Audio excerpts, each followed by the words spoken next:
Kladio comes from the word kaleidoscope, and basically the thought behind this was because when you look in a kaleidoscope, everyone sees it a little bit differently, right? So I think education should be that way. So yes, I do believe Kladio is going to be extremely successful, and of course AI-driven education is the need of the hour. For the success in today's business environment, definitely global exposure is something which will give all the students and the candidates a fair idea about how the things are running in different parts of this world.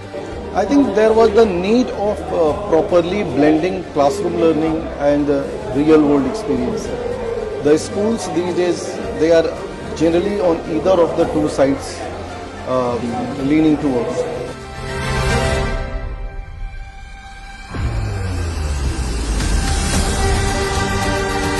What we are trying to do is blend the two together so that we create a perfect blend of classroom learning and the real world world. Kladio is an innovative concept that takes advantage of where the world is right now. And the world is moving fast. As we continue to evolve and innovate, Kladio is a great way to do it.